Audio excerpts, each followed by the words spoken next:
Welcome to the Saturday Night Live Afterparty.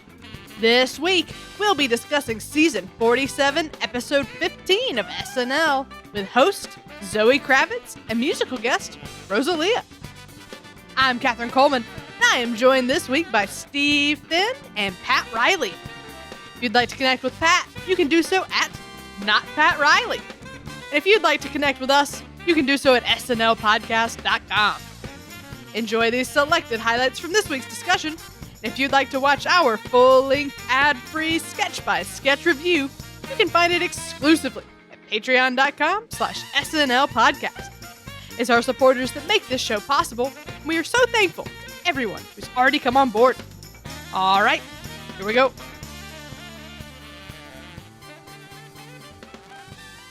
Hello, everyone. We have a big show tonight. We have a great first-time host, a lot of cats, and weirdly, just a ton of Jackass references. I'm excited to dive into it. I'm excited to have you here. How you doing, guys? Well, I'm excited. I'm sitting next to Patrick once again. Probably the hardest I've ever laughed recording a podcast was with this guy. So welcome back, man. Stop it! Stop! I'm super excited. I've seen Batman twice. I tried to go a third time last night, but was unsuccessful. So let's say I'm a fan of the Batman, and they have the Catwoman. So this is great. Patrick, you're a big hit with the audience, so you're gonna be our go-to comic book guy every time we get a comic book movie host. But all right, you ready to jump in? Let's do it. A tale as old as '09. The princess's frog doesn't have a penis. Pat, was this a win? No, I hated the sketch. I hated everything about the sketch. I always try to go in. This is so far this year, maybe the worst sketch of the year. I hated this. Wow. Listen, I love SNL. I will say that I think more than most people, I go in watching SNL with a very hopeful heart and always ready to laugh. I hated everything about it. I feel like this sketch, what bothered me is it starts off with like a framing device of you're watching Disney minus, which I already don't think you needed. And then it goes to Cecily Strong, who sings about to remind you what Princess and the Frog is about, which we don't need because it's Princess and the Frog. If there's a princess and a frog there, we get it. You don't have to go any further. And then the sketch itself, I just feel like was extremely one note, and they didn't have a way out, so they introduced Andrew Dismukes as Ray the Firefly, and it's just slander. It's just slander. Ray is the heart of that movie. Ray is a perfect character. He has a beautiful song. Of course, he's voiced by Jim Cummings, who also voices Darkwing Duck and Pooh Bear. And he sings a beautiful song in his Cajun voice. And to say that he's the worst Disney character when we have a whole Home on the Range movie to pick from is bullshit. So yeah, I hated this one. Wow, that was a strong opinion. Yeah, I literally in my notes say don't go too hard on this one, but I couldn't help it. Well, you did. Okay, and I'm surprised because I really liked it. What a polarizing sketch. Yeah. I'll agree. It had too many framing devices. Yeah. But I don't know, the Disney minus hook, that joke made me laugh, so I was already like into it. And then like they got into the whole penis thing, and I was getting some good laughs because I love a premise or just a whole sketch where a writer is just getting in the weeds on some like ridiculously small specific detail of like a piece of art or culture. Yeah. Like we had, like the Weezer sketch, stuff like that. This was, even more hyper specific than that. But that's just sort of the first example I can think of. Because I don't know. I just love I love that. I love to just find like something to fixate on and complain about. And so I like that they, they made it funny. I thought I thought they found great places to go with it, with like the reveal of, obviously he doesn't have a penis, that reveal, and then it goes to, well, how many eggs do you lay? I think that's great. And then the end, I agree, was not great. But overall, it was a win for me. I will say I liked Keenan coming out as Dr. Facilier, who, again, one of my favorite Disney villains of the last decade. Not even decade anymore, 20 years, I guess, because we're all old and time doesn't make sense anymore. I don't know. I just, maybe it's because I am one of the few people who loves Princess of the Frog. And yeah, I will say I've never seen it, so it's great. This sketch does it dirty. Steve, thoughts? Okay. Was this the best sketch in the world? No. But I had a lot of appreciation for it because, like, this movie did not do very well, and it in fact changed the way that they named Disney movies. After this one kind of failed, they were like, okay, no more feminine titles. We're going with Tangled, Frozen. It's not going to be Rapunzel. It's not going to be the Ice Queen. So yeah, this is, how historical this movie is that so few people saw it. It changed a naming scheme that lasted for nearly a century.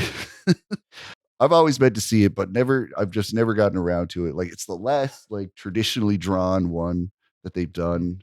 But yeah, I'm one of many people that is in the park where they can merit a joke about it being on Disney minus, and it being, so few people saw they decided not to use a song from Princess of the Frog, but just repurpose a Beauty and the Beast song. That's right. Oh my God. You even have Keenan saying, "I'm the character from this movie," because people don't know. This whole thing was just like, a lot of tape and just, packaging peanuts and everything just to keep it from breaking as you rolled it out. So within all of that, there's, all the jokes of the frog, just not being able to perform in a way that he should. And it was a great escalation. I love the whole, clean off stuff. Chris Redd is great in this. Yeah. I'm happy for this sketch just because we got the line, "No pesky penis getting in the way." That just makes this all worth it. I don't care if it lasted 25 minutes. That's a shining moment right there. I may be spoiling a piece of this podcast later, but yeah. Yeah, and I wanted to make sure, like, Pat, I'm glad you said that, because even if you didn't like the premise, I think we can all appreciate Chris Redd's performance in this. Oh yeah, Chris Redd is so fucking good in this. I mean, honestly, everyone was performing great in this. I think Andrew Demukes was really good as Ray the Firefly. Sadly, it was to spit on his grave because the character, spoiler alert, sacrifices his life for nothing in this. All right? God, just because he's Cajun and poor, it's a class warfare. I'm just reading into it now. Now I'm just reading into the sketch. Well, we did get a day, which is a nice little comeback. Always glad to see that. Okay, so quite the polarizing sketch here. Pat, it was nice knowing you. That was your last review. Yep, I understand. You can log off now. Yep. Goodbye, everyone, and thank you for having me. Oh, he's gone. All right. Well, let's keep going. Let's see if Pat's gonna calm down at any point tonight. Terry Fink here to discuss this year's Oscar contenders and also every other movie from this year that he saw in the last 48 hours. Steve, were you happy to see Terry Fink again? Yeah. I don't know if I don't like truly remember how they've gone in the past, but I feel like he just gets even more chipper and cheery every time we see him. And it's really, it really makes you uncomfortable. Like the amount of masking that this character does with his, optimistic attitude when he's like clearly like in a really bad trip and probably needs to be given some orange slices and, you know, just a lay down in the emergency tent. But it's great because, you know, that delivery just does not match his descriptions at all. And that's the beauty of it. I think I don't remember such a long pause in the middle of sketches like this. But he definitely needed a moment to recover, and I love how like he took an extra beat to kind of like get lost again before he finally got out of it and get back to his presentation. It almost made me feel like it was real, like I was actually watching a tripping dude. You know, it was successfully unsettling, I must say, probably more so than some of the other ones we've seen. This has been strong from the first iteration, so I guess I'm watching it improve, which means it's a good character to bring back. Yeah, no, this is a really good appearance. You're exactly right. Like Alex is a master of tongue twisting dialogue, but that moment, the pause where he pauses, he like licks the inside of his mouth, presumably like taking another hit, and then just reacts for an extended period of time was to die for. And I love that they let him milk that moment. Yeah. You know, I'm sure there is. I would imagine some level of unease where like you're reading the script and you're like, it's just like Alex does this for a minute, and like you're like, there's no dialogue. But they let him do that, and like they trusted him to just really make a meal of it, and he did. And that just showed how great Alex Moffat is. I love Alex Moffat so much. So yeah, I think that was an amazing moment for him, and that beat. You took an already great character and a solid appearance from him, and just made it that much better. So a big win for me. Pat, are you a Terry Fink fan? I completely agree. I actually wasn't the biggest fan of this character until the sketch. I always thought this character was a little too one note for me. And then for some reason last night it just clicked. And I think it's the thing we're talking about. It's that moment where he gets a very extended moment to kind of like be high and then come back to us. As simple and as it's it is. so like it just heightens the sketch to another level where it's insane that little moment makes it so much better. I loved his movie reviews. Him saying that the Zodiac killer Drew in Kanto is so funny. I could watch this character for hours. As someone who has done hallucinogens and watched movies, this is how it feels watching movies. I just like every line in this just worked for me. It's such a funny character. I'm a big Terry Fink fan, so I'm glad that we're all on the same page, appreciating this appearance. Let's get into the back half of the show. The game is simple. We'll show you a bunch of letters, and those letters, some make words. Find those words, you get points, and those points is money. Honestly, this sketch was. There are sketches in the show that I have liked and I have enjoyed. This was the first one I loved. Great. And I agree. Yeah. I got like huge laughs right away. The way Zoe Kravitz with such confidence said, "Mom hole." I started laughing out loud. My husband had fallen asleep. I woke him up. Like I loved that. It just really got me. And then there were 2 mom holes, and then I got excited. I literally said aloud, "Oh, what's gonna be next?" I was so excited, and then we got to some speed runs. It just kept getting funnier. It kept expanding. I thought this was some pretty top-notch writing. Pat, was it a win for you? I guess you said Huge it was. win. So yeah, Huge win. This I love that you brought up Zoe Kravitz, her acting in this, because it's so good.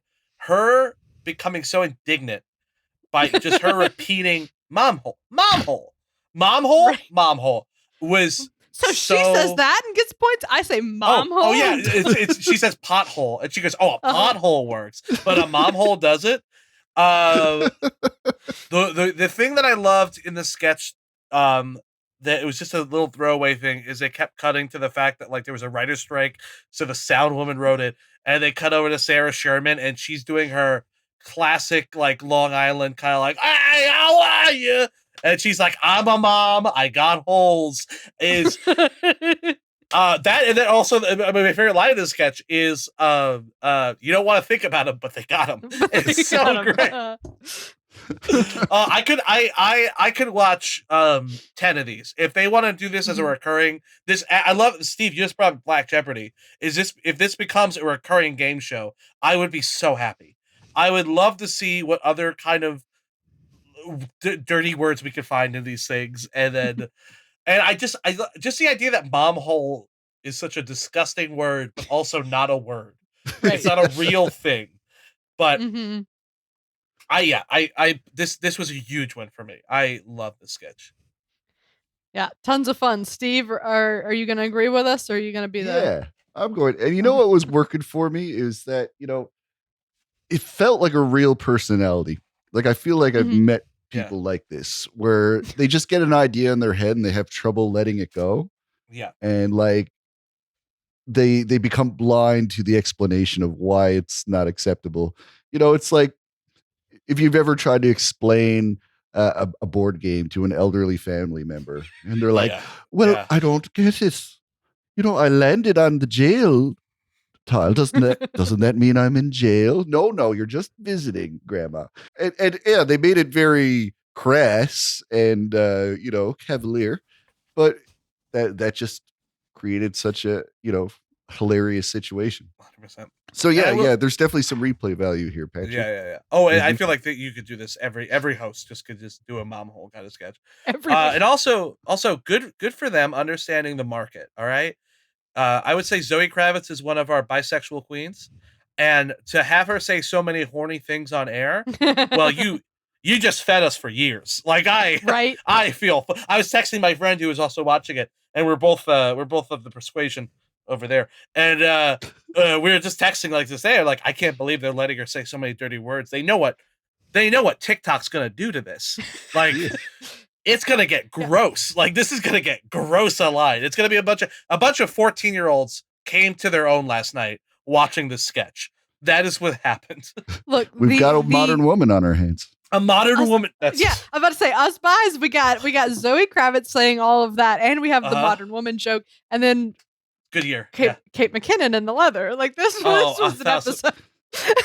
Oh my god. The thirsties are eating well. Or drinking well. Yeah. I don't know. It's thirst. Yeah. I will say, like, to wrap this up, that seeing Dismukes hosting a game show was lovely. Because I love Andrew Dismukes. I love he's still a featured player. He wrote for the show for a while. This is his second year. Like, we're familiar with him, but he is technically a featured player. And, they put him in this game show role that we've seen, many before him take on that sort of mantle, and he owned it. And so that was really fun to see too, because they could have given that to a million, more senior cast members. But nice. I was Mikey Day could have done this, or Alex Moffat did it, but he brought something new to this type of guy. And it was a very unique kind of host. It wasn't like, oh, he's trying to do like a Beck Bennett, or oh, he's trying to do a Bill Hader, or this definitely felt like a very unique take on a exasperated game show host. So yeah, exactly. If you want to see our full sketch by sketch review, search for SNL Afterparty on Patreon or subscribestar.com. It's time to talk about all of our ratings. And up first is Moment of the Night. Patrick, what's your moment? Moment of the night is Zoë Kravitz repeatedly saying mom hole. Just every time she said mom hole, it was different. And that, I think, is important. It wasn't her just repeating the word. The inflection was different. The meaning was different behind it. And it made it so much funnier every time. So mom hole is the moment of the night. This was a show with a lot of good moments. It could be easy for me to say Kate McKinnon in the Cat Lady outfit. The Alex pause that we mentioned and the Terry Fink thing, that moment was great. I don't know. I think I have to give it to Bo and Yang just belting the absolute wrong words to Don't Stop Believin', and just really owning that whole sketch. But when he just belts it out, I think that was the moment that took it for me. Guess Steve, what's your moment? Steamboat.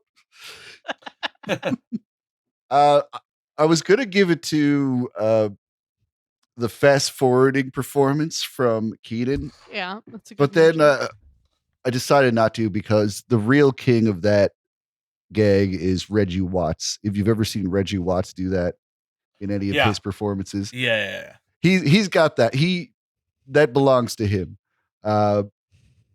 So as funny as it was, I can't give it to Keenan because it would feel like cheating. I'm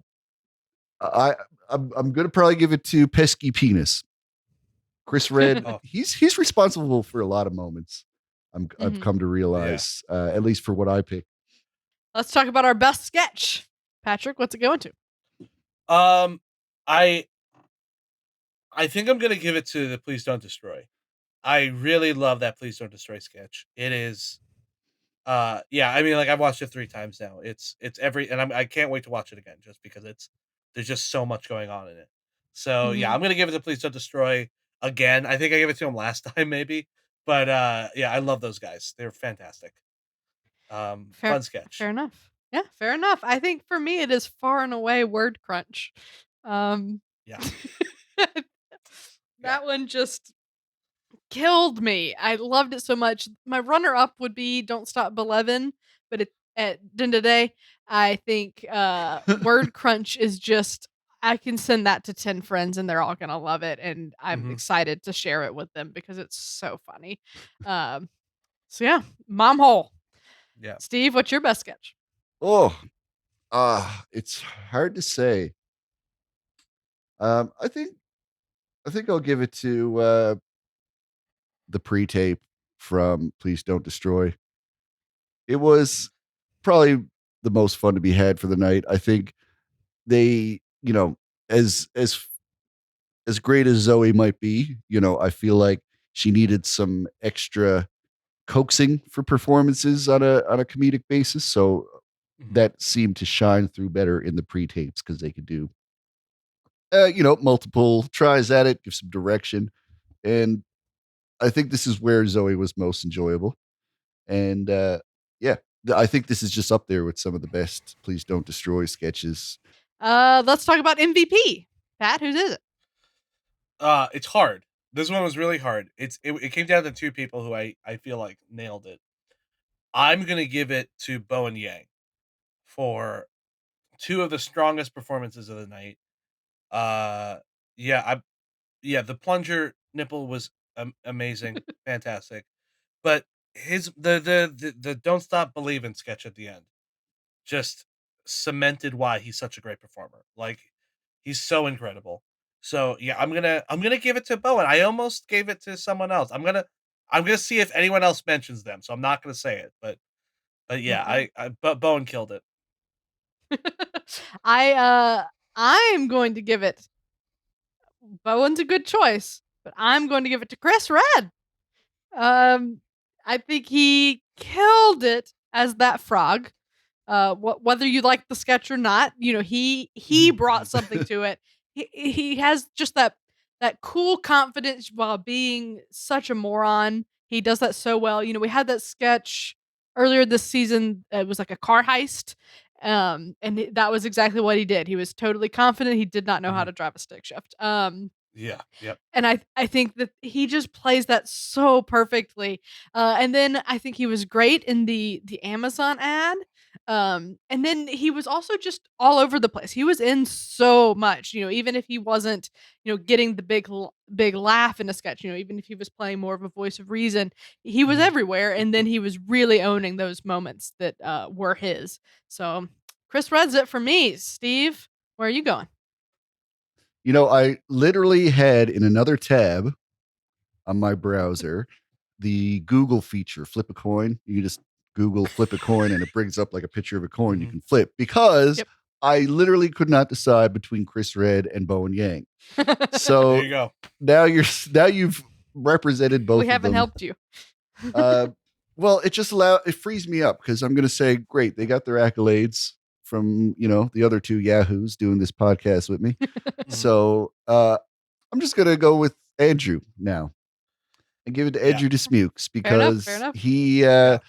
like you were saying about Chris, I also thought Andrew was great in the Amazon Go sketch. I think Mhm. he had a special role, to play off of Zoe. So, he was one of the white characters that didn't have the privilege of, just going by himself. He had to try to mediate, what was going on with Zoe. And that was some good comedy there. Plus, he was the host of a game show. I feel like that's a big deal. Yeah. They Yeah, that's a big really moment. are selective on who gets to host game shows Mhm. on SNL. So I will say that my other person who I was gonna pick was Andrew. yeah, there you Yeah, go. because I really feel like, and also he gets a moment with him and Bowen. He gets that plate slammed in his face, and it's so funny. Yep. You know, And he was Yeah. that friggin' fly or whatever. That it's a Yep. it's a firefly. His name is Ray. He's in love with a star. All right, yeah.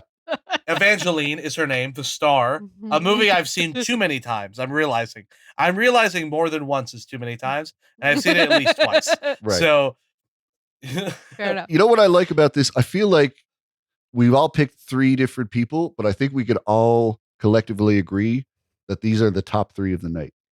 yeah, 100%. Yeah. Yeah. But before we can wrap this up, we do have to talk about our big one on a scale of classic, great, decent, weak, or train wreck. Patrick Riley, how would you rate this episode?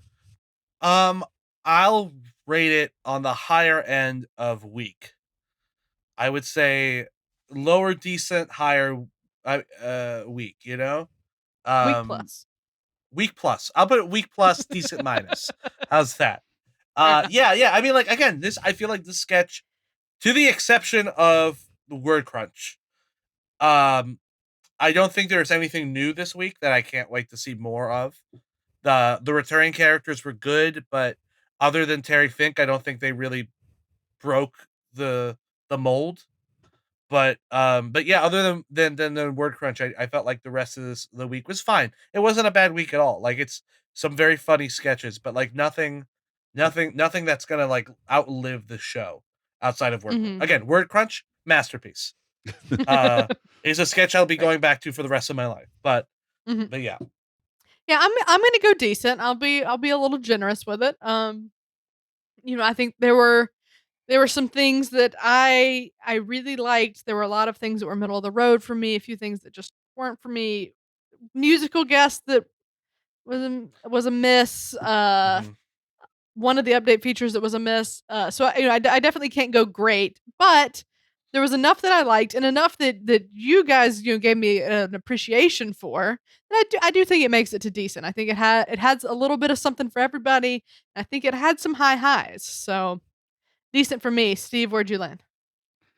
Well, you might remember when I was having trouble picking a best sketch, I said it was hard to pick. And I don't want you to think that it was hard to pick because everything was so good tonight. It was more like that nothing was truly elevated to stand out. I Yeah. feel like Mhm. it was, some good spots here and there, but generally nothing that would really, really rile you up.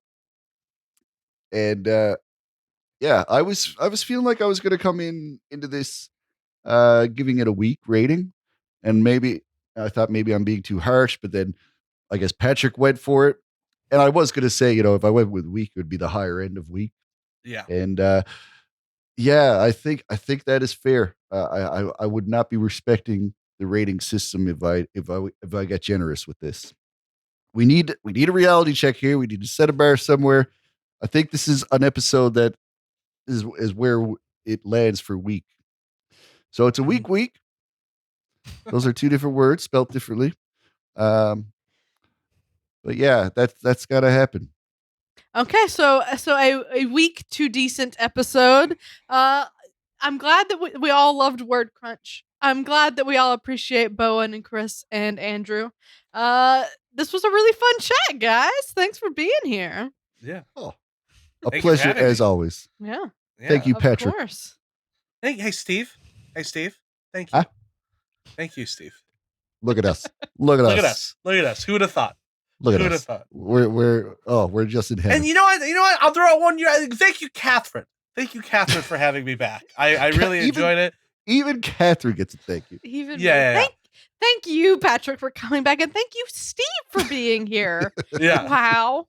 We're just all Not three as special such for great me, but friends. yeah. It is special for you, Steve. You're always special. You're so reliable, and I love having you each time. But yeah, Patrick, the more so, thank you. You are more thank important. you. So Good. thank you for being here. And what you got going on? You got anything coming up? Yeah, I do. Actually, I have something coming up this weekend. If you guys want to come by, it's I'm part of this great community called Broadway Bods. It is musical theater lovers who are bigger like myself, and we're doing a cabaret on the 19th of this month called the Against Type Cabaret. I'll be singing some songs from musicals, and it's at 7 p.m. at the Russian Arts Theater studio. So come see that if you want. If you're in New York and you want to see some larger people sing musical theater, that's always fun. And then just follow me on TikTok. I'm with the TikToking kids at Not Pat Riley, and all social media platforms.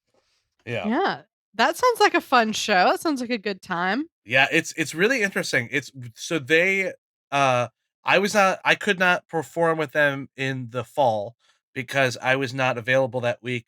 But our goal is we're going to be putting up musicals that are all people who are just larger people like myself, and so that will be that's the end goal. So this Love is that. kind of like a fundraiser to fund a summer production of something. Awesome. So that's Saturday, and you said where again? Saturday at the Russian Arts Theater Studio. Where is that? 8 p.m.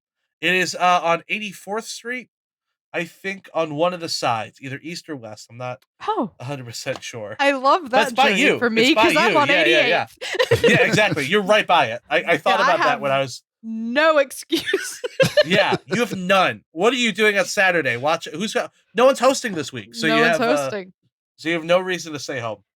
You're absolutely right. I guess I'll see you Saturday. Steve, you want to take a trip down to New York and come see it? I'm already on the way. Yeah. I purchased a ticket. I'm here setting that up as you guys speak. Oh, good. I'm on the way. You can sleep on my couch. I got some cats for you. Oh, great. That'll be great. That's the good stuff. Yeah, so I actually have a show next Wednesday. The team I direct, the sketch team, has a virtual show. It'll be on the Laugh Index Theater YouTube page at 8 p.m. on Wednesday, March 23rd. This week we're in full production mode, so I've got every day this week basically I'm filming something, and then I gotta edit a bunch of it. But we got some good stuff, some stuff I'm really excited to see how it comes together. So yeah, tune in next Wednesday at 8. And that's what I got going on. Steve, you got anything big planned for SNL's hiatus? Well, just my regular gig. I'm working with Newfoundland Morning now. I've moved radio shows. Now I'm with a bigger audience, and I'm creating some of the content you'll hear on that show. So yeah, if you ever want to hear small town radio that's not in your town for whatever reason, why don't you tune in? You might hear something from me. But yeah, I wish I had something as fun to plug as you guys. Hey, well, you know what? I will tune in because who doesn't love that nice tone of Steve's voice? Oh, yeah, come on. The newfies are the best. It's the best. They're a welcoming people. I'm not on air as much these days. I'm in a producer role, but a lot of the stuff you'll hear at least came from my finger and brain. Came straight from the finger to the radio. My finger and only brain. on Newfoundland Morning. Yes, straight out of the mom hole. There we go. And on that note, that is a wrap.